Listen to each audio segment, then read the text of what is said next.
सभी को नमस्ते, सभी को राम राम।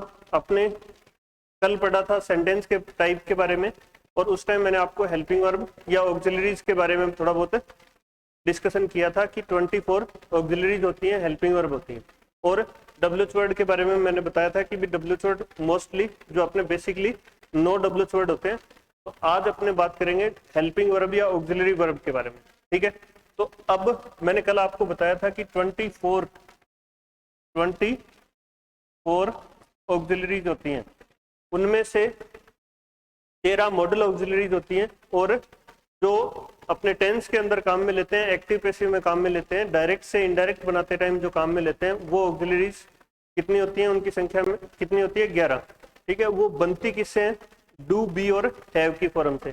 तो अपने ऑक्सिलरीज हैं वो डू, बी और हैव की फॉर्म से बनती हैं, और इसके अलावा 13 मॉडल होते हैं। ये कितने होते हैं?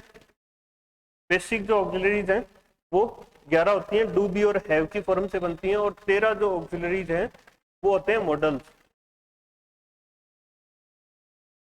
अब ये होते कौन से हैं? कैन,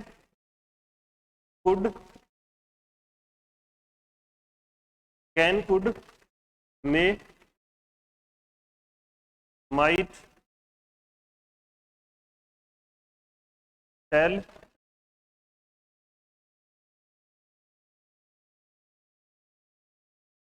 should, will, would,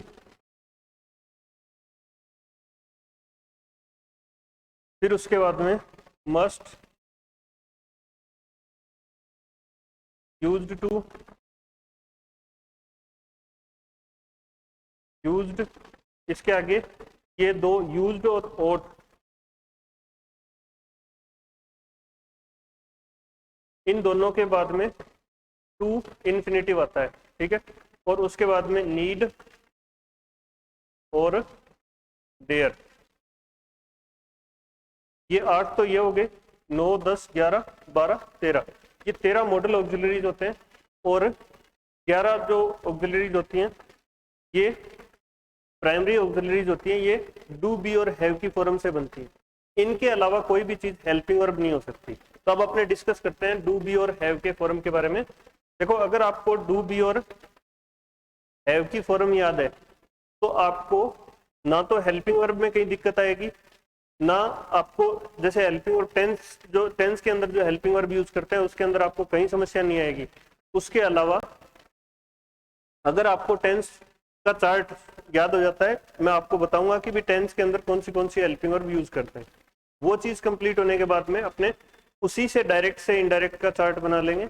और अपने को बी की फॉर्म याद है तो उससे अपने एक्टिव से पैसिव का चार्ट याद कर लेंगे। तो सबसे पहले डू की फॉर्म देखते हैं अपने। डू, डिड, डन, डूइंग और कोई भी हेल्पिंग वर्ब होती है वो डू, बी और हैव की फॉर्म या फिर 13 मॉडल के अलावा और कोई चीज हेल्पिंग वर्ब नहीं बनेगी। और ये डू, बी और हैव है, ये तीनों मेन वर्ब का भी काम करते हैं, और इनके आगे ये जैसे ऑक्सिलरीज के अंदर भी काम आते हैं।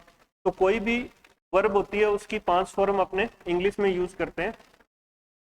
ये सेकंड, वर्ब की थर्ड फॉर्म, वर्ब की फोर्थ फॉर्म और वर्ब की फिफ्थ फॉर्म, ठीक है।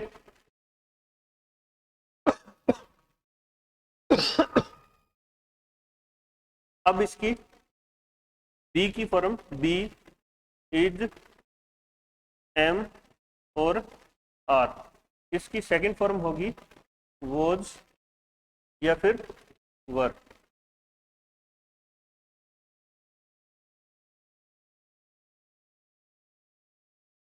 Been third form, being fourth form. अब कोई भी जो वर्ब होगी उसकी कितनी फॉर्म हो सकती है? 5। अब उसके बाद में हैव की फॉर्म हैज और हैव, सेकंड फॉर्म हैड और थर्ड फॉर्म भी हैड। अब देखो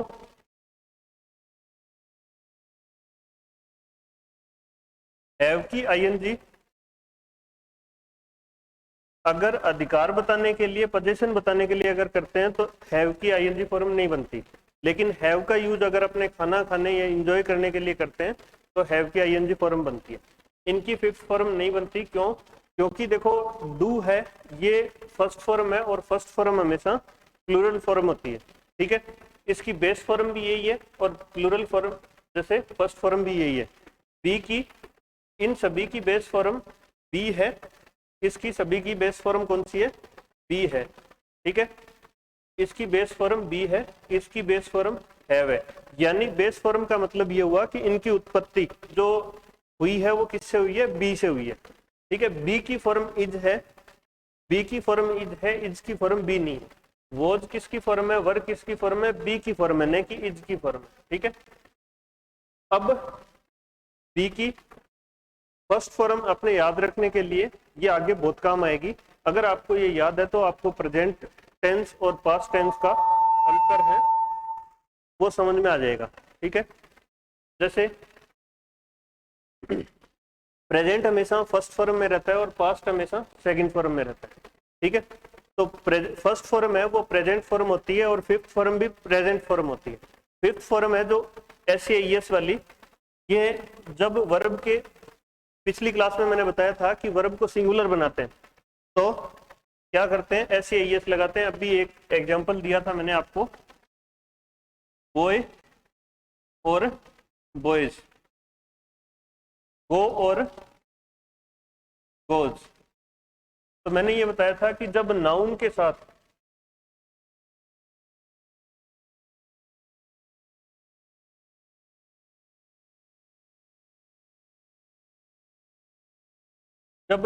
साथ एस लगता है, बॉय और बॉयज, गो और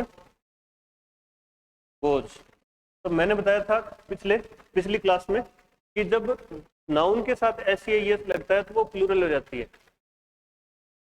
प्लूरल यानी बहुवचन, बहुवचन यानी संख्या में जो एक से ज्यादा हो वो, ठीक है। तो ये कौन सी फॉर्म हो जाएगी? Plural form. एस लगते ही कौन सी फॉर्म बन गई है? Plural form. लेकिन जब वर्ब के साथ एस लगता है तो वो कैसी हो जाती है? Singular form. ये कौन सी फॉर्म है? Singular form. सिंगुलर, ठीक है। सिंगुलर का मतलब एक वचन जो संख्या में एक हो वो क्या कहलाएगी?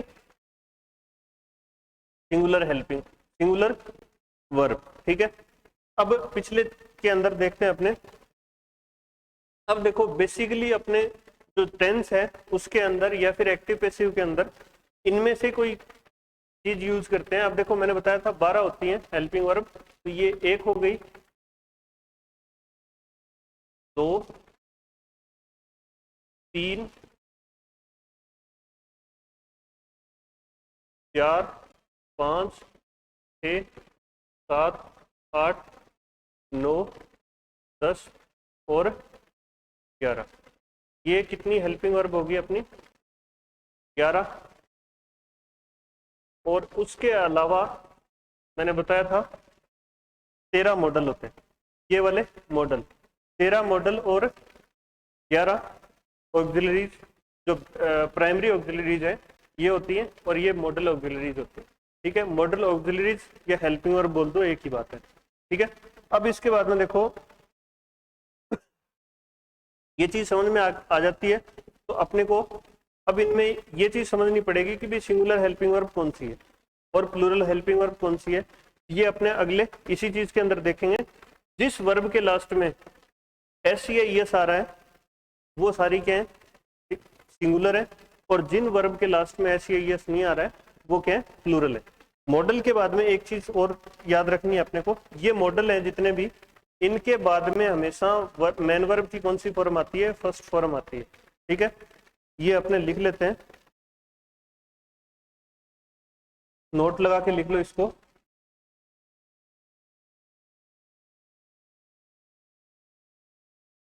मॉडल्स के बाद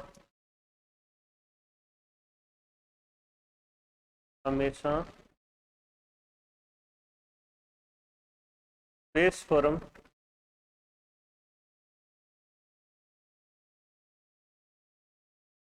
ठीक है, बेस फॉर्म या फिर बेस फॉर्म या इसको फर्स्ट फॉर्म भी लिख सकते हैं। ठीक है, बेस फॉर्म ही आती है। याद रखने के लिए इसको मैं इसको एक बार रफ कर देता हूँ। या नहीं लिखेंगे, यहाँ पे अपने क्या लिखेंगे, फर्स्ट फॉर्म ठीक है। मॉडल के बाद हमेशा बेस फॉर्म आती है, बेस फॉर्म लिखते हैं। ठीक है, मॉडल के बाद में हमेशा ही क्या आएगी, बेस फॉर्म आएगी। ठीक है, इनके बाद में कोई भी second form, third form, fourth form कुछ भी नहीं आता, क्या आएगी, हमेशा फर्स्ट फॉर्म आएगी। और डू, डिड और डज, इनके बाद में भी हमेशा ये तीन ये भी हैं, इनके बाद में भी हमेशा क्या आता है, मेन वर्ब की फर्स्ट फॉर्म आती है। इनके बाद में ना तो सेकंड फॉर्म आएगी, ना थर्ड फॉर्म आएगी, ना फोर्थ फॉर्म आएगी, कुछ भी नहीं आएगा, सिर्फ और सिर्फ हमेशा क्या आएगी, बेस फॉर्म या फर्स्ट फॉर्म आएगी। ठीक है, ये चीज अपने को याद रखनी है। अगर ये चीज याद कर लेते हो तो आपको देखो चॉइस हेल्पिंग वर्ब लगानी थी, उनमें से 13 तो ये क्या हो गए, मॉडल हो गए। ठीक है, 13 तो ये मॉडल हो गए और 3 क्या हो गए, डू, डिड और डज। इनके बाद में हमेशा क्या आएगी, फर्स्ट फॉर्म आएगी। इतनी चीज याद होगी, यानी 24 में से 16 जो है इनके बाद में हमेशा क्या आएगी, वर्ब की फर्स्ट फॉर्म आएगी। ये चीज आपको समझ में आ गई तो आधा काम हो गया आपको टेंस और मॉडल के अंदर कि भी अपने को इनके बाद में क्या आएगा। ठीक, अब इजेमार, वोजवर, इनके बाद में क्या आता है, आईएनजी भी आती है और थर्ड फॉर्म भी आती है। थर्ड फॉर्म कहाँ आएगी, एक्टिव से पैसिव बनाएंगे उस टाइम अपने को क्या करना होगा, लिख लेते हैं अपने आगे अगले नेक्स्ट पेज पे। मॉडल के बाद में हमेशा बेस फॉर्म आती है। अगली एक लाइन और लिख लेते हैं, डू, डिड, डू डज लिख देते हैं इसके बाद में, डू डज और डिड के बाद भी मेन वर्ब की फर्स्ट फॉर्म आती है। क्या आती है, फर्स्ट फॉर्म, या फिर इसको बेस फॉर्म भी बोल सकते हैं। फर्स्ट फॉर्म आती है।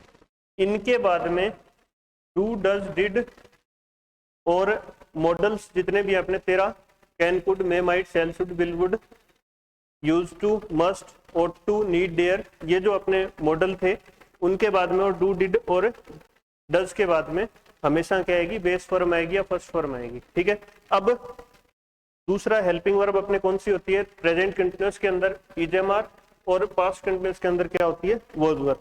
इनके बाद में भी क्या आता है, इनके बाद में कभी फर्स्ट फॉर्म नहीं आएगी, ना ही सेकंड फॉर्म आएगी,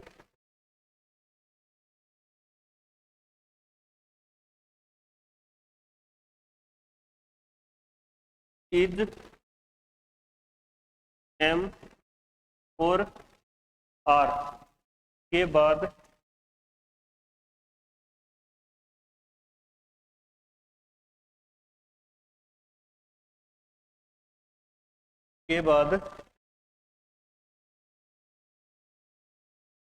मेन वर्ब की या तो क्या आएगी, फोर्थ फॉर्म, अब फोर्थ फॉर्म कौन सी है, देखो पीछे अभी डिस्कशन किया था इसमें, ये वाली कौन सी फॉर्म है, फोर्थ फॉर्म। ठीक है, ये फोर्थ फॉर्म है, तो फोर्थ फॉर्म कौन सी होगी, आईएनजी फॉर्म। अपने आगे इसमें ये भी लिख लेते हैं ब्रैकेट में, verb first form plus ING. अब एक चीज और समझने वाली है, कभी भी जब भी मतलब आगे इनमें चेंज करेंगे वर्ब में तो वो बेस फॉर्म में होंगे। जैसे बी के आगे अपने आईएनजी लगाया तो इसको बीइंग बनाएंगे। ठीक है, इजिंग ये कभी नहीं होता, ये होगा। ठीक है, अब ये क्या, इजिंग नहीं होगा, वॉजिंग नहीं होगा। क्या नहीं होगा, वॉजिंग नहीं होगा, ये भी गलत है। ठीक है, हमेशा किस में जुड़ेगा, आईएनजी जुड़ेगा तो भी किस में जुड़ेगा, बेस फॉर्म में। और अपने मैंने अभी बताया था कि भी बेस फॉर्म इसकी कौन सी है, बी की बेस फॉर्म ये वाली है। और हैव की बेस फॉर्म कौन सी है, हैज नहीं है, इसकी बेस फॉर्म क्या है, हैव है। तो बेस फॉर्म के साथ ही क्या जुड़ता है, आईएनजी जुड़ता है। जैसे आगे देखें अपने नेक्स्ट पेज पे, ये जैसे गो है तो इसके बाद में ईएस लगेगा तो इसके बाद में ही लगेगा। ठीक है, गोइंग बनेगा तो ये बनेगा, ये दोनों चीजें सही हैं। वेंटिंग कभी नहीं लिखते, ये वाली चीज गलत हो जाएगी, ये भी गलत है। ठीक है, क्योंकि हमेशा आईएनजी या एसईएस किस में जुड़ेगा, फर्स्ट फॉर्म या फिर बेस फॉर्म। फर्स्ट फॉर्म भी नहीं कह सकते, बेस फॉर्म में जुड़ेगा। ठीक है, अब बी है अपना,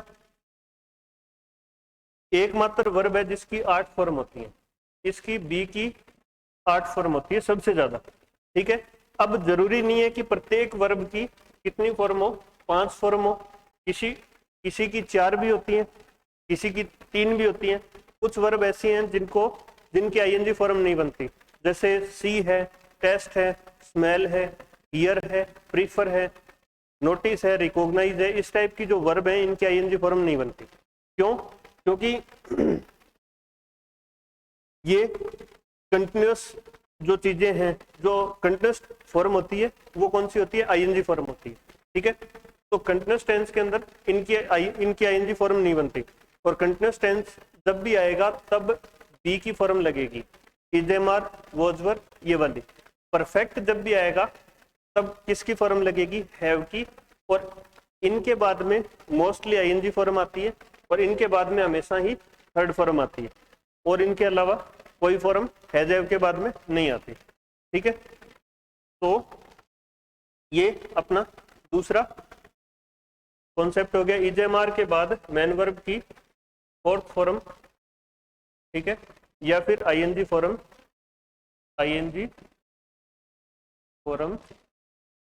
आती है। ठीक है, अब नेक्स्ट देखते हैं अपने,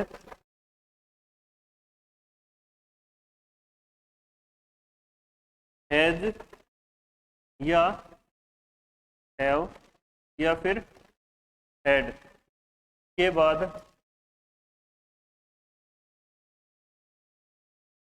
थर्ड फॉर्म, मैन वर्ब की थर्ड फॉर्म, ये लिखेंगे।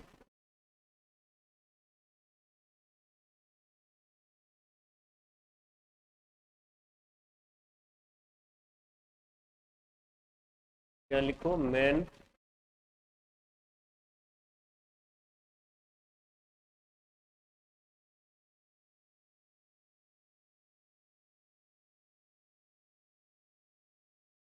वर्ब की थर्ड फॉर्म हैज हैव, और हैड के बाद में मैन वर्ब की थर्ड फॉर्म यूज की जाती। अब देखो अपने ये जो चार्ट है, ये वाली जो वर्ब है, अगर आपने याद कर लिया, do, did, done, doing, does, do, did, done, doing, does, be, is, am, are, was, were, been, being, और इसकी फिफ्थ फॉर्म होती नहीं, इसकी फिफ्थ फॉर्म होती नहीं, इसकी भी फिफ्थ फॉर्म होती नहीं। ठीक है, has, have, has, had, had, having, has, have, इसको याद करने के लिए ऐसे कर सकते हो, लेकिन अपने को याद रखना है कि बेस फॉर्म ये वाली है। तो has, have, had, had, having, has, have, had, had, having, और is am are, be, is am are, was, were, been, being. अब देखो टेंस बनेगा, ये वाला प्रेजेंट टेंस के अंदर यूज करेंगे, ये प्रेजेंट फॉर्म है इसकी। ठीक है, और ये पास्ट है, पास्ट फॉर्म है, पास्ट फॉर्म, और ये पास्ट पार्टिसिपल है,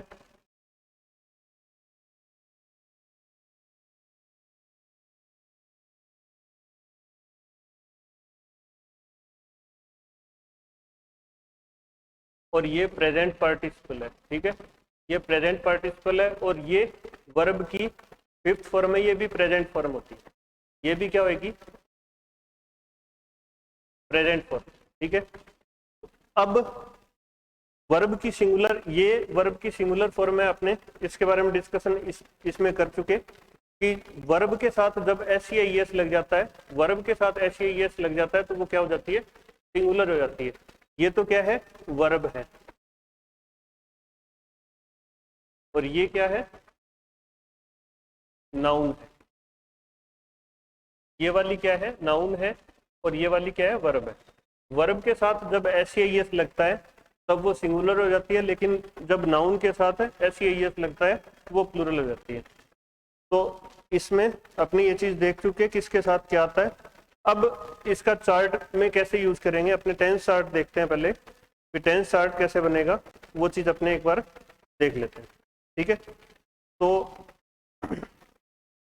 पहले तो टेंस होते कितने, एक बार हेल्पिंग वर्ब की बात हो रही है, टेंस की बात नहीं हो रही, ठीक है। तो टेंस, ठीक है, ये वर्ब की फॉर्म है, उसके ऊपर डिपेंड करता है।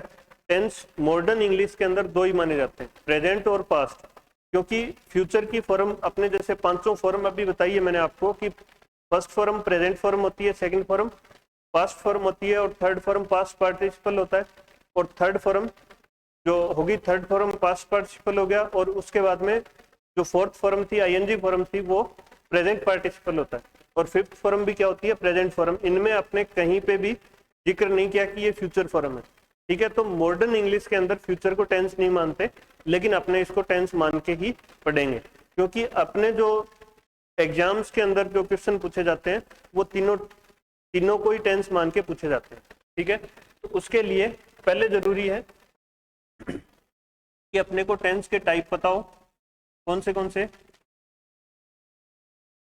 प्रेजेंट, पास्ट और फ्यूचर, ठीक है। प्रेजेंट, पास्ट, फ्यूचर, ये अपना पहला टेंस हो गया। दूसरा, तीसरा tense, present tense, past tense और फ्यूचर टेंस। प्रेजेंट मतलब वर्तमान, ठीक है, और पास्ट मतलब भूतकाल, भूतकाल। अब याद रखने के लिए जो मर गया वो क्या गया पास्ट में, वो क्या बन गया, भूत, ठीक है। फ्यूचर यानी भविष्य का, भविष्य काल। अब इन सभी को, ये जो तीनों टेंस हैं, इनको प्रत्येक को 4 भाग में डिवाइड करते हैं, प्रत्येक के 4-4 पार्ट होते हैं। पहला इंडेफिनेट,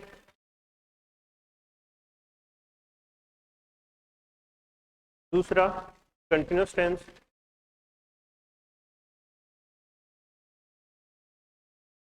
और तीसरा परफेक्ट टेंस, और चौथा दूसरे तीसरे का कॉम्बो यानी परफेक्ट कंटिन्यूअस टेंस।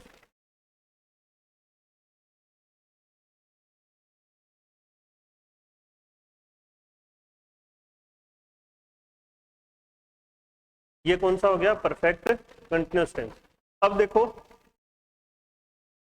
इंडेफिनेट का मतलब होता है अनिश्चित, ठीक है। डेफिनेट मतलब निश्चित, और इसका अपोजिट या फिर एंटोनिम क्या हो गया, इंडेफिनेट। इंडेफिनेट का मतलब होता है अनिश्चित, अनिश्चित, ठीक है।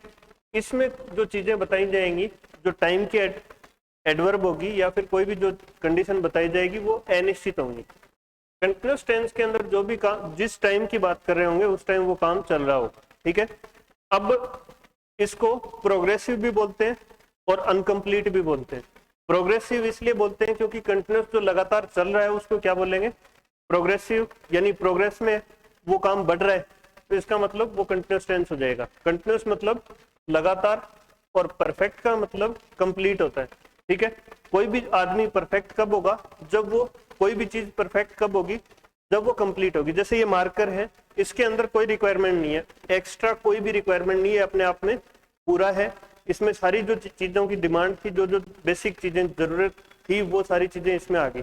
अब इसके ऊपर कुछ भी और कुछ लिख दो तो वो परफेक्ट नहीं होगा, वो पहले से परफेक्ट है, और परफेक्ट उसको कुछ नहीं बना सकते। ठीक है, परफेक्ट का मतलब होगा कि जो काम पूरा हो गया वो किस में आएगा, परफेक्ट में आएगा। और जो काम चल रहा होगा, जिस टाइम की बात करें, नाउ आई एम टीचिंग, अभी मैं क्या कर रहा हूँ, पढ़ा रहा हूँ, ये काम अभी चल रहा है, तो जिस टाइम की बात होगी उस टाइम वो काम चल रहा होगा, तो कौन सा टेंस हो जाएगा, कंटिन्यूअस टेंस। लेकिन जिस टाइम मैंने ये कहा कि काम पूरा हो गया, तो वो किस में चला जाएगा, परफेक्ट में। लेकिन एक चीज मैंने बोली कि कुछ काम तो पूरा हो गया और कुछ काम चल रहा है। जैसे मैं जयपुर में 20 साल से रह रहा हूँ, तो 20 साल पूरे हो गए और अब भी रह रहा हूँ, इसका मतलब कुछ काम पूरा हो गया और अब भी मैंने जयपुर में रहना छोड़ा नहीं है, तो इसका मतलब परफेक्ट और कंटिन्यूअस का कॉम्बो हो गया, यानी दोनों, कुछ जो पार्ट है वो पूरा हो जाएगा और कुछ चल रहा होगा। अब परफेक्ट कंटिन्यूअस की पहचान क्या होगी, इसको याद कर, इसको अगर समझना हो तो बहुत इजी है, इसमें सिंस या फॉर का यूज होगा।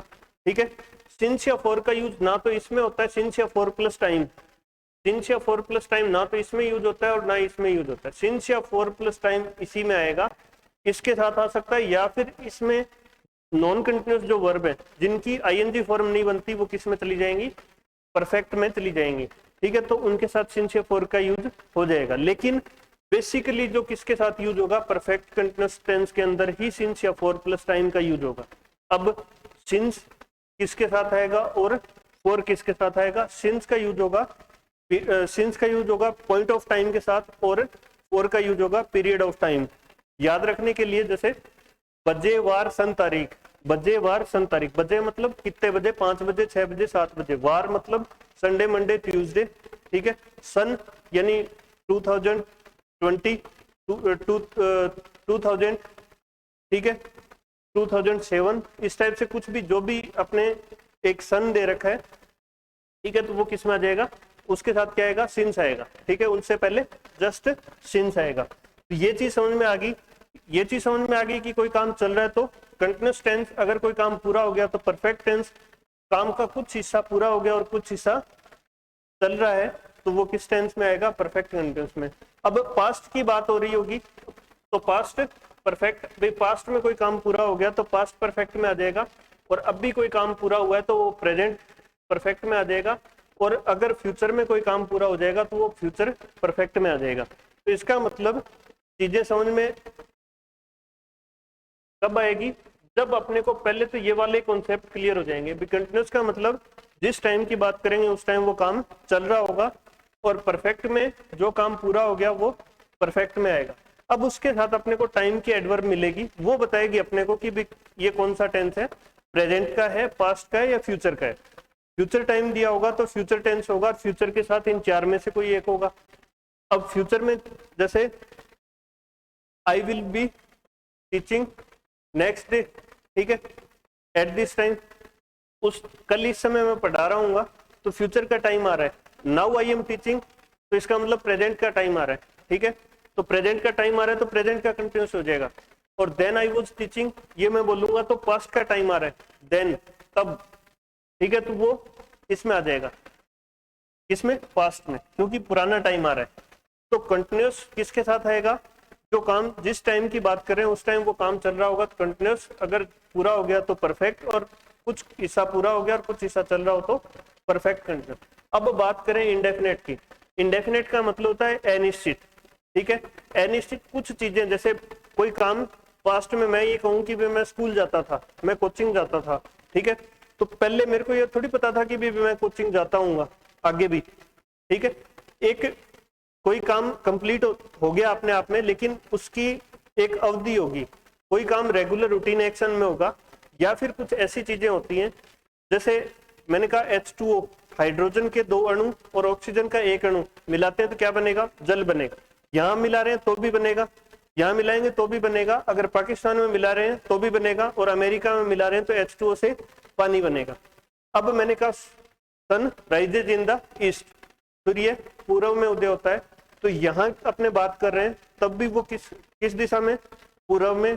अमेरिका में बैठे हैं तो भी पूर्व में। तो वो चीज, ऐसी चीजें वो किस में चली जाएंगी, इंडेफिनेट में, ठीक है। अब भी उदय हो रहा है तो इसमें आ जाएगा, ठीक है। Sun is rising in the east now, अब भी सूर्य उदय हो रहा है तो कंटिन्यूअस टेंस में हो जाएगा, ठीक है।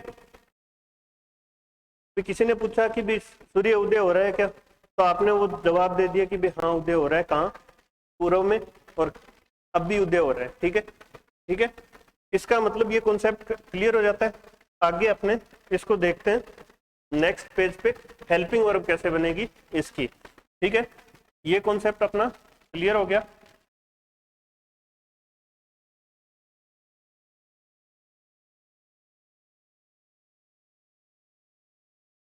प्रेजेंट, पास्ट और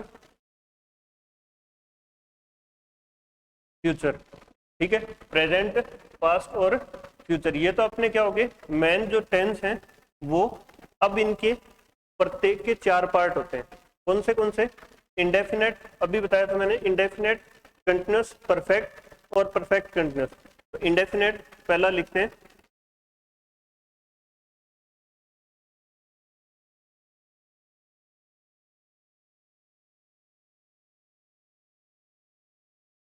दूसरा है कंटिन्यूअस टेंस,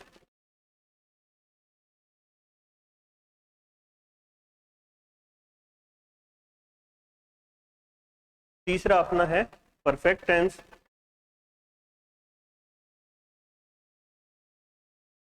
परफेक्ट, और चौथा अपना कौन सा रहेगा, perfect continuous tense.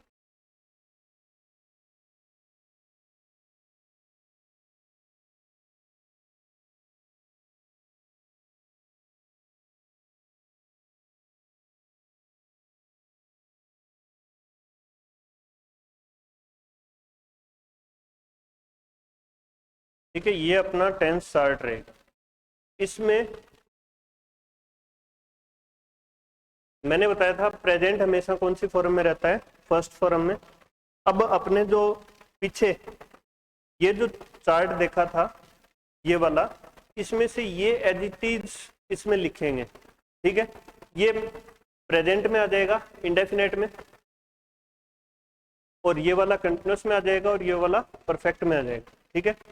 Same additives आपको देखने को मिलेगा किसमें, इसमें। देखते हैं कैसे। मैंने लिखा वर्ब की फर्स्ट फॉर्म या फिर वर्ब की first form plus S E S या फिर आई ई एस, ठीक है। और डू या फिर डज प्लस नोट, और मैंने आपको ये चीज अब भी लिखाई है थोड़ी देर पहले। क्या लिखाया था इसमें, ये चीज इसमें मैंने लिखा है कि डू डज के बाद में, डिड के बाद में हमेशा क्या आती है, वर्ब की फर्स्ट फॉर्म आती है। ये चीज अपने पढ़ चुके, तो अपने को इसमें भी क्या लिखा है, अपने फर्स्ट फॉर्म लिखी है। इसमें क्या आएगा, इसकी second form, did plus, sorry इसमें पहले सेकंड फॉर्म लिखेंगे, क्योंकि जो एफर्मेटिव सेंटेंस है, सेंटेंस के टाइप अपने पढ़ चुके पहले, उनमें अपने इसके बारे में बात करी थी। एफर्मेटिव सेंटेंस कौन से होते हैं, एफर्मेटिव मतलब सकारात्मक, जिसमें कोई भी ना का भाव नहीं हो, वो एफर्मेटिव सेंटेंस होते हैं। तो एफर्मेटिव सेंटेंस में इसमें हेल्पिंग वर्ब यूज नहीं करते, तो इसमें क्या आएगी, सेकंड फॉर्म। और हेल्पिंग वर्ब कौन सी होगी, डिड प्लस नोट प्लस कौन सी फॉर्म, वर्ब की फर्स्ट फॉर्म। ये चीज अब डू या डज के बाद में, डिड के बाद में जब भी आएगा, आगे मेन वर्ब यूज करनी होगी, तो कौन सी फॉर्म आएगी, फर्स्ट फॉर्म आएगी। अब इसके बाद में इज, एम और आर, इसके बाद में वर्ब की फर्स्ट फॉर्म प्लस आईएनजी आता है। ये चीज भी अपने डिस्कस कर चुके, क्यों वर्ब की फर्स्ट फॉर्म प्लस आईएनजी को अपने फोर्थ फॉर्म भी बोल सकते हैं, क्योंकि फर्स्ट फॉर्म किसमें लगती है, हमेशा वर्ब की बेस फॉर्म में या फिर फर्स्ट फॉर्म में। यहाँ इसकी बी की फर्स्ट फॉर्म तो इसमें आ गई, और बी की सेकंड फॉर्म क्या होगी, वोज या फिर वर। फिर इसके बाद में वर्ब की फर्स्ट फॉर्म प्लस आईएनजी। अब इसमें हैज या फिर हैव, और उसके बाद में क्या आ रहा है, मेन वर्ब की थर्ड फॉर्म। अब इसकी सेकंड फॉर्म हैज हैव की सेकंड फॉर्म कौन सी होगी? हेड होगी, और हेड के बाद में भी क्या लगाएंगे अपने? Third form. यहां अपने दो टेंस ऐसे हैं, ये चीज अपने को याद रखनी है, ये दो टेंस ऐसे हैं इनके अंदर अपने क्या यूज नहीं करते? हेल्पिंग वर्ब यूज नहीं करते। ठीक है, प्रेजेंट का इंडेफिनेट और पास्ट का इंडेफिनेट, इनके एफर्मेटिव सेंटेंस यानी सकारात्मक वाक्य में अपने क्या यूज नहीं करते? हेल्पिंग वर्ब यूज नहीं करते। सिंगुलर जो सब्जेक्ट होंगे, आप अब भी आगे जैसे नेक्स्ट क्लास में एक दो क्लास बाद डिस्कशन करेंगे कि सिंगुलर सब्जेक्ट कौन से होंगे। आपको इस चार्ट के अंदर हेल्पिंग वर्ब में कभी भी कंफ्यूजन नहीं आएगा कि कौन सा सिंगुलर सब्जेक्ट है, कौन सा प्लूरल सब्जेक्ट है, कौन सी हेल्पिंग वर्ब सिंगुलर है, कौन सी प्लूरल है। ठीक है, अब इसके बाद में देखो, इन दो टेंस के अंदर प्रेजेंट के इंडेफिनेट और पास्ट के इंडेफिनेट के अंदर अपने क्या यूज नहीं करते? एफर्मेटिव सेंटेंस में हेल्पिंग वर्ब यूज नहीं करते। ठीक है, तो ये हो गया अपने सिंगुलर सब्जेक्ट आएगा तो वर्ब की फर्स्ट फॉर्म यूज कर देंगे, सिंगुलर सब्जेक्ट आएगा तो वर्ब की first form plus S use कर देंगे। एस मतलब सिंगुलर। ये कल की क्लास में मैंने बताया था कि राम गोज टू स्कूल लिखते हैं तो गोज लिखते हैं, राम के साथ क्या लिखा आपने? Goes to school. ठीक है, तो उसमें एस यूज करते हैं। ठीक है, और सेकंड फॉर्म सभी के साथ आती है इसमें, क्योंकि वर्ब की फर्स्ट फॉर्म या फर्स्ट फॉर्म प्लस एस वाला कोई सिस्टम नहीं है, सिर्फ सेकंड फॉर्म है, तो सभी जो सब्जेक्ट आएंगे उनके साथ क्या आएगी? सेकंड फॉर्म आएगी। और इसमें डू या डज, ठीक है, तो डू अपना प्लूरल रहेगा और डज अपना सिंगुलर।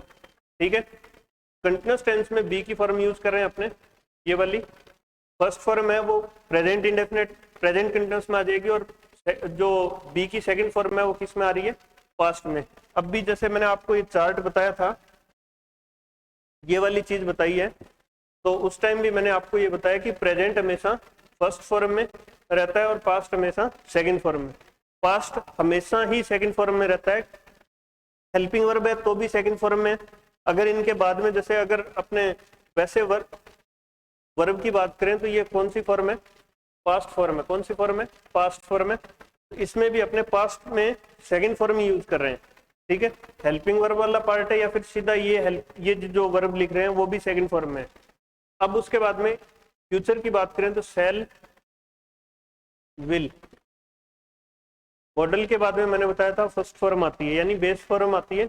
अब यहाँ शैल और विल, इसके बाद में क्या आएगा? बी आएगा। क्या आएगा? बी, क्योंकि अभी मैंने बताया था कि कंटिन्यूअस में हमेशा क्या आता है? बी की फॉर्म आती है।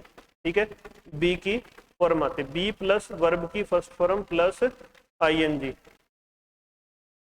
जब कंटिन्यूअस टेंस आएगा तो बी की फॉर्म आएगी और आगे क्या आएगा? आईएनजी आएगी। और यहाँ शैल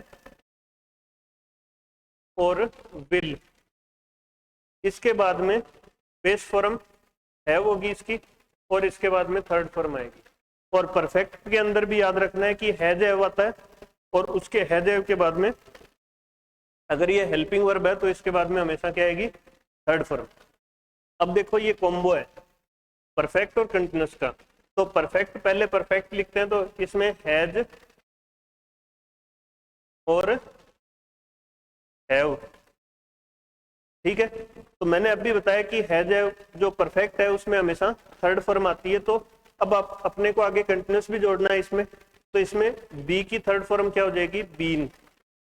ठीक है, और यहाँ कंटिन्यूअस टेंस के बाद में अभी बताया मैंने कि आईएनजी फॉर्म आती है, तो यहाँ वर्ब की फर्स्ट फॉर्म प्लस आईएनजी। ठीक है, इसमें भी क्या करेंगे? जैसे परफेक्ट है, पास्ट का परफेक्ट है तो सेकंड फॉर्म आ रही है, हैव की पास्ट फॉर्म आ रही है तो हैड। और अभी बताया था मैंने कि परफेक्ट के बाद में हमेशा क्या आती है? Third form. तो यहाँ क्या लगाएंगे? Third form. अब थर्ड फॉर्म कंटिन्यूअस आ रहा है तो आगे बी की थर्ड फॉर्म लग जाएगी, बीन। और कंटिन्यूअस टेंस के बाद में क्या आता है? वर्ब की फर्स्ट फॉर्म प्लस आईएनजी। अब ये वाला है सेम ही कॉन्सेप्ट, शैल या विल। इसके बाद में आपने क्या लगाया था? हैव, बीन प्लस वर्ब की फर्स्ट फॉर्म प्लस आईएनजी। ये चीज समझ में आ गई। अब ये जो जितनी भी हेल्पिंग वर्ब आपने देखी है, ये प्रेजेंट वाली जो पार्ट है, इसमें अपने देखो ये फर्स्ट फॉर्म है मैंने बताया, और फिफ्थ फॉर्म भी प्रेजेंट फॉर्म होती है। ये फर्स्ट फॉर्म होती है वो प्लूरल फॉर्म होती है, और फिफ्थ फॉर्म ऐसी है यस वाली सिंगुलर फॉर्म होती है। ये अपने को याद रखना है, ठीक है। और इजेमार ये सारे फर्स्ट फॉर्म में, ये भी फर्स्ट फॉर्म में और ये भी फर्स्ट फॉर्म में। ये सेकंड फॉर्म है, पास्ट मैंने बताया था सेकंड फॉर्म में। ये सेकंड फॉर्म है, ये वाली सेकंड फॉर्म है, ये भी सेकंड फॉर्म है, ये भी सेकंड फॉर्म है, ये भी सेकंड फॉर्म है। अब याद करने के लिए पहले में फर्स्ट फॉर्म आती है, तीसरे में थर्ड फॉर्म आती है। पहले में फर्स्ट फॉर्म आती है, पहले में क्या आती है? फर्स्ट फॉर्म आती है, पहले में फर्स्ट फॉर्म आती है, पहले में फर्स्ट फॉर्म, पहले में फर्स्ट फॉर्म, और तीसरे में क्या आती है? Third form. तीसरे में थर्ड फॉर्म, तीसरे में थर्ड फॉर्म, और चौथे में क्या आता है? ING form. और दूसरे में भी क्या आता है? ING form. इसमें क्या आ रहा है? आईएनजी। आईएनजी कितनी जगह आ रहा है? 6 जगह। और पहले में फर्स्ट फॉर्म, तीसरे में थर्ड फॉर्म, बाकी सभी में आईएनजी। बाकी सभी का मतलब यानी कंटिन्यूस जहां भी आ रहा है वहां क्या आ रहा है? आईएनजी आ रहा है, ठीक है। तो दूसरा और चौथे में क्या आता है? आईएनजी। अब अपने बात करें सिंगुलर हेल्पिंग वर्ब कौन सी है और प्लूरल हेल्पिंग वर्ब कौन सी है, ठीक है। अपने देखते हैं सिंगुलर हेल्पिंग वर्ब कौन सी है। मैंने बताया था जिस वर्ब के लास्ट में SEIS आ रहा है वो सारी सिंगुलर हेल्पिंग वर्ब है, और जिन वर्ब के लास्ट में वर्ब या फिर मेन वर्ब जिनके लास्ट में SEIS आ रहा है वो सिंगुलर है। याद रखने के लिए S मतलब सिंगुलर, S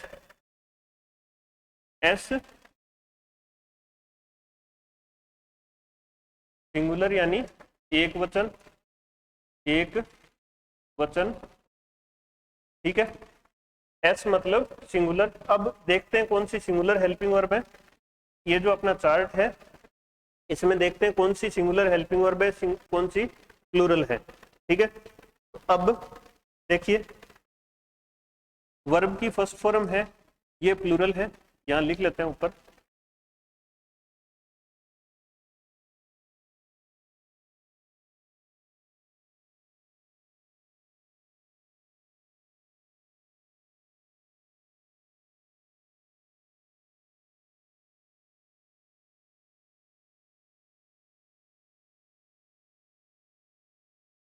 और यहाँ इसका दूसरा पार्ट देख लेते हैं, सिंगुलर।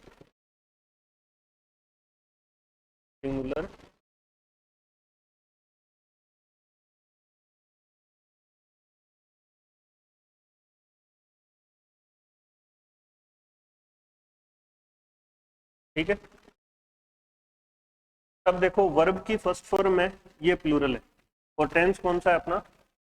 टेंस कौन सा है? प्रेजेंट का इंडेफिनिट। पीछे वाले में इसमें देखो फर्स्ट फॉर्म प्लूरल है, और वर्ब की first form plus SEIS singular है। वर्ब की फर्स्ट फॉर्म प्लस SES या IES। ये जब अपने टेंस पढ़ेंगे तो उस टाइम रूल बताऊंगा कि कौन सा क्या है। अब इसमें देखो डू या डज में से S इसके साथ आ रहा है तो ये सिंगुलर है, और इसके साथ नहीं आ रहा तो ये प्लूरल है। इसको देखो,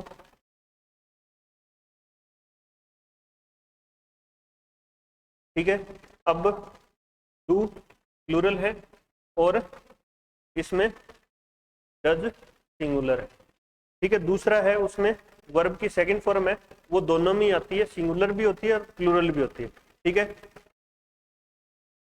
देखो पीछे वाले में ये अकेली है तो सिंगुलर और प्लूरल दोनों होती है। जो 2 है 3 है उनमें अपने को कंफ्यूजन रहता है कि भाई सिंगुलर हेल्पिंग वर्ब किसके साथ आएगी और प्लूरल हेल्पिंग वर्ब किसके साथ आएगी। अपने आगे डिस्कस करेंगे इसके जस्ट बाद में, ये जब कंप्लीट हो जाएगा इसके साथ ही डिस्कस कर लेंगे आगे कि भाई सिंगुलर सब्जेक्ट कौन से हैं और प्लूरल सब्जेक्ट कौन से हैं। अब देखो इसमें से ये दोनों में जो अपना डिड है और सेकंड फॉर्म है ये अकेले ही है तो दोनों में आएंगे। ये वाला भी दोनों में ही आता है, सिंगुलर और प्लूरल दोनों होता है। अब आगे बात करते हैं अपने इजेमार की। तो अब इसमें एस आ रहा है तो ये सिंगुलर है, और आई के साथ क्या आता है? एम आता है, और किसी के साथ एम नहीं आता, ठीक है। तो इसमें इज सिंगुलर, इज तो किस साइड में आएगा, इस साइड में इज एम, तो यहां आ जाएगा, और आर यहां आ जाएगा, आर ये क्या है, प्लूरल हेल्पिंग वर्ब। ठीक है, और इस वाले में वोज या वर्ब में से एस जिसके साथ आ रहा है वो सिंगुलर, और जिसके साथ एस नहीं आ रहा वो प्लूरल। तो इसमें क्या आ जाएगा, वोज और ये वर्ब इसमें आ जाएगा। ठीक है, वर्ब इसमें। अब आगे देखो, इसमें हैज में से एस इसके साथ आ रहा है, तो ये वाला कौन सा, हैज सिंगुलर, और हैव क्या आ गया, प्लूरल। ठीक है, तो ये हैज इसमें आ जाएगा, और इसमें हैव आ जाएगा। ठीक है, ये एक मान लेते हैं इसको, ये 2 3 4 5, और अगला ये इसमें 1 2, ये 3 मान लो, ये 4 मान लो, ये 5, और ये 6 नंबर। ठीक है, अब पीछे चलते हैं, इसमें हैज हैव, अब ये हैज आ रहा है इसमें सिंगुलर, तो इसमें भी हैज बीन आ जाएगा, ये सिंगुलर हो जाएगा, और हैव बीन ये प्लूरल हो जाएगा। ठीक है, तो ये 7 वाला हैज बीन सिंगुलर है, हैज बीन सिंगुलर है, और ये 6 नंबर हैव बीन ये प्लूरल है। अब ये चीज तो अपने को सिंगुलर हेल्पिंग वर्ब और प्लूरल हेल्पिंग वर्ब का समझ में आ गया कि ये हेल्पिंग वर्ब है, ये मेन वर्ब आ गई इसकी, ये मेन वर्ब है, इनके साथ क्या नहीं आता, हेल्पिंग वर्ब नहीं आती। ठीक, ये कॉन्सेप्ट क्लियर हो गया एक बार के लिए। फिर देखो, ये चीज तो सिंगुलर प्लूरल हेल्पिंग वर्ब समझ में आ गई। पीछे वाले में अपने ये डिस्कस कर लिया कि पहले में फर्स्ट फॉर्म आती है, तीसरे में थर्ड फॉर्म आती है, बाकी सभी में दूसरे और चौथे में क्या आती है, आईएनजी फॉर्म आती है। ठीक है, singular helping verb plural helping verb का पता चल गया। अब ये सेल विल वाला पार्ट बच गया अपना, कि सेल विल वाले में क्या आएगा। तो देखो, सेल वैसे अभी मॉडर्न इंग्लिश के अंदर इस चीज को नहीं मानते कि किसके साथ सेल आएगा किसके साथ विल आएगा, क्योंकि हर जगह अब सेल विल दोनों यूज करने लगे हैं। तो आई और वी है, आई और वी, लेकिन अपने जो पुराने वाली इंग्लिश है उसके अंदर आई और वी के साथ सेल आता था, और बाकी जो भी बच गए उन सभी के साथ क्या आएगा, विल। ठीक है, जैसे यू, ही, शी, इट, दे, इसके अलावा कोई नेम या नाउन मान लो। ठीक है, जितनी भी नाउन है उनके साथ क्या आएगा, विल आएगा। और कुछ प्रोनाउन और बच जाते हैं, जैसे अननोन प्रोनाउन है, डेमोन्स्ट्रेटिव प्रोनाउन है, इस टाइप के जो प्रोनाउन बच गए उन सभी के साथ क्या आएगा, विल आएगा। वो आगे जब अपने प्रोनाउन पढ़ेंगे तो उस टाइम डिस्कशन करेंगे। ठीक है, तो ये जो दोनों चीजें हैं वो किस में आएगी, फ्यूचर में। एक बार ये चार्ट दोबारा बता देता हूँ। प्रेजेंट हमेशा फर्स्ट फॉर्म में, पास्ट हमेशा सेकंड फॉर्म में, और इंडेफिनेट है उसके अंदर प्रेजेंट का और पास्ट का दोनों का इंडेफिनेट है, इनके अंदर क्या नहीं आता, हेल्पिंग वर्ब नहीं आती। प्रेजेंट और पास्ट के इंडेफिनेट के एफर्मेटिव सेंटेंस में हेल्पिंग वर्ब नहीं आती। एफर्मेटिव मतलब सकारात्मक वाक्य में। इसमें क्या आएगा, या तो वर्ब की कौन सी फॉर्म आएगी, फर्स्ट फॉर्म, या तो फर्स्ट फॉर्म या फिर first form plus S present का इंडेफिनेट का एफर्मेटिव है तो, और इसके अंदर क्या आएगा, सेकंड फॉर्म। जैसे एक एग्जांपल ले लेते हैं, आपको थोड़ा सा समझ में आ जाएगा इस चीज से। ठीक है, लिखते हैं जैसे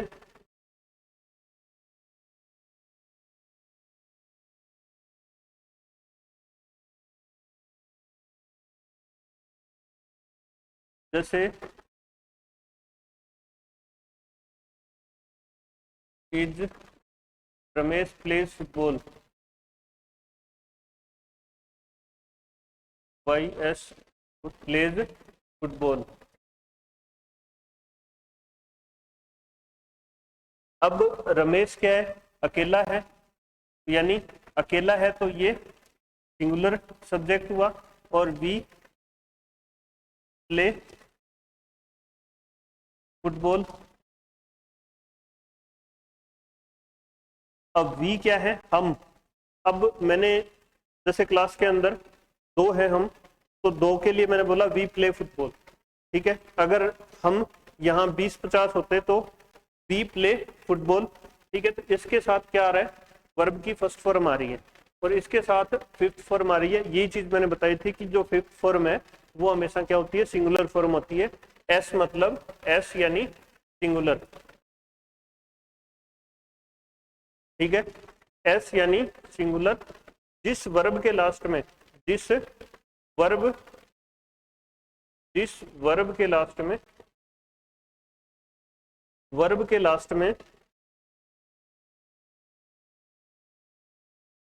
के लास्ट में एस या ईएस या फिर आईईएस ऐड कर देते हैं ना, जोड़ने से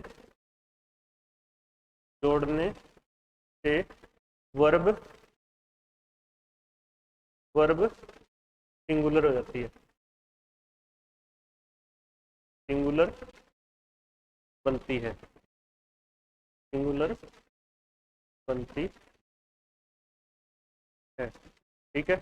ये कॉन्सेप्ट अपने को ध्यान में रखने। आज अपने टेंस का चार्ट पढ़ा है, ठीक है। इसके बारे में जो बेसिक डिटेल थी वो अपने डिस्कस कर चुके हैं। जब टेंस पढ़ेंगे तो उस टाइम इसके बारे में कुछ और चीजें बताऊंगा। लेकिन अब आपको कल के लिए ये, अगर आपने तीन जो फॉर्म बताई थी, अगर आपने मान लो कि डू की फॉर्म याद कर ली, आपने डू की फॉर्म याद कर ली, अगर आपने डू की फॉर्म याद कर ली तो ये आपको चीज समझ में आ गई कि डू डज इसमें आ जाएगा, डिड इसमें आ जाएगा। बी की फॉर्म आपको याद है, तो बी की फॉर्म याद है तो बी की फॉर्म फर्स्ट फॉर्म इसमें आ जाएगी, सेकंड फॉर्म बी की इसमें आ जाएगी। अगर आपने हैव की फॉर्म याद कर ली तो ये चीज किस में आ जाएगी, हैव की फर्स्ट फॉर्म वाला पार्ट इसमें आ जाएगा, सेकंड फॉर्म वाला इसमें आ जाएगा, और दोनों कंबाइंड है तो हैव बीन हो गया, हैज हैव बीन आ गया, और इसमें हैड बीन आ गया, ठीक है। पहले में फर्स्ट फॉर्म, तीसरे में थर्ड फॉर्म, और दोनों बाकी जो बच गए उनमें आईएनजी फॉर्म। अब इसको जब डायरेक्ट से इनडायरेक्ट में चेंज करेंगे तो कुछ नहीं करना होगा इसमें, सिर्फ और सिर्फ ये जो साइड की चीजें हैं वो हट जाएंगी। यहाँ इसकी जगह अपने डायरेक्ट लिख देंगे और यहाँ इनडायरेक्ट लिख देंगे, ठीक है। और यहाँ अब जैसे ये डायरेक्ट स्पीच के अंदर जब ये आएगा, ये वाला पार्ट एज इट इज इसमें जैसे फर्स्ट फॉर्म सेकंड फॉर्म में बदल जाएगी, और एस वाला भी इसमें चेंज हो जाएगा, डू डज है वो डिड में चेंज हो जाएगा, इज एम आर वॉचवर में चेंज हो जाएगा, हैज है वाला इसमें चेंज हो जाएगा। ये अपने अगली नेक्स्ट क्लास में डिस्कशन करेंगे, ठीक है। तो डायरेक्ट से इनडायरेक्ट, अब जैसे जो पास्ट का ये वाला पार्ट है, पहला है वो तीसरे में चेंज हो जाएगा, और दूसरे वाला जो है ये वाला किस में चेंज हो जाएगा, दूसरा चौथे में, ठीक है। ये जो चीजें हैं अपनी वो अपने नेक्स्ट क्लास में देखेंगे, ठीक है। आज के लिए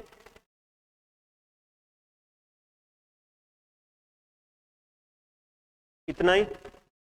धन्यवाद। जय हिंद, जय भारत।